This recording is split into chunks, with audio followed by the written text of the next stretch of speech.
یہ بھی بہت ضروری ہے،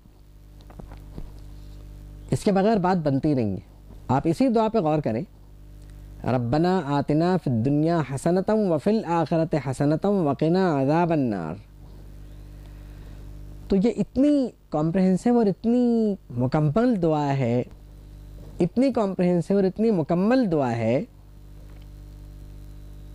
کہ جس کی جامعیت پر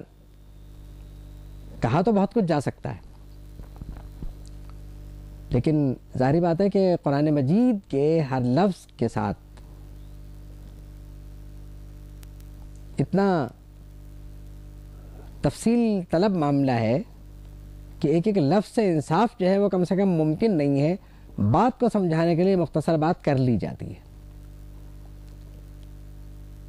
جب قرآن مجید کھولتے ہیں اور تفسیر کے شعبے میں آتے ہیں تو یہ سوچتے ہیں کہ کیا نحو پہ بات کی جائے یا صرف پہ بات کی جائے یا اس کے ظاہری پہلوؤں پہ بات کی جائے یا معنوی پہلو دیکھے جائیں اس کے، تو عقل حیران ہو جاتی ہے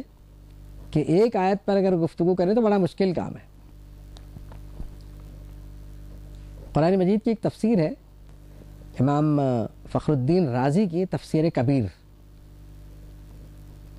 تفسیر کبیر کی صورت یہ ہے کہ ایک زمانے میں ہم نے دیکھا تھا کہ تفسیر کبیر میں سورہ فاتحہ اور سورہ فاتحہ کے ساتھ تقریباً 3.5 رکوع، اور تو یہاں ان کی پہلی جلد مکمل ہوتی ہے امام رازی کی۔ وجہ یہ ہے کہ ایک ایک آیت سے وہ اتنے مسائل نکالتے ہیں کہ بس پڑھنے والا پڑھتا رہ جائے، اور بہت ہی تفصیلات میں جاتے ہیں،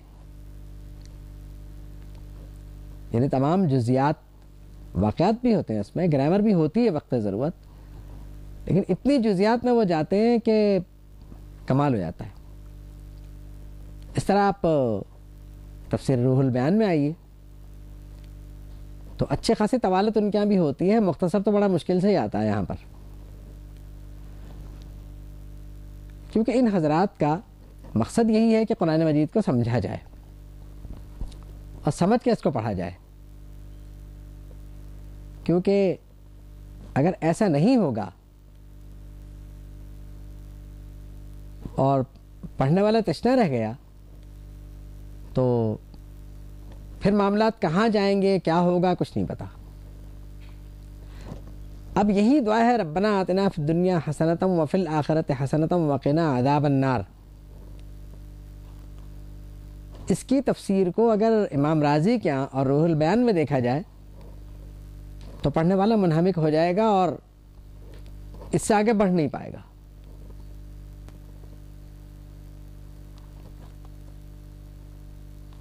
فرمایا کہ اولئک لہم نصیب مما کسبوا، کہ ان کے لیے وہی حصہ ہے جو انہوں نے کمایا،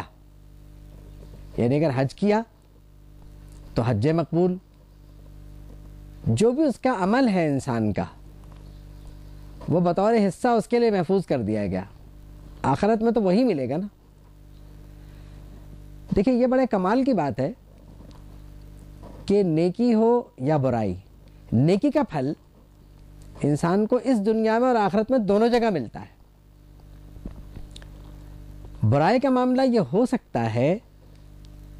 کہ دنیا میں اسے کوئی تکلیف نہ دی جائے، آخرت میں معاملات طے کر دیے جائیں، اور یہ بھی ہو سکتا ہے کہ برے آدمی کو اللہ معاف فرما دے، اس بات کا امکان تو ہے، اور سوائے شرک کے بڑے سے بڑا جرم بخش دیا جاتا ہے، اس لیے اس بات کو نظر انداز بھی نہیں کرنا چاہیے اور کسی کو اس کے گناہوں کا بہت زیادہ تانا بھی نہیں دینا چاہیے۔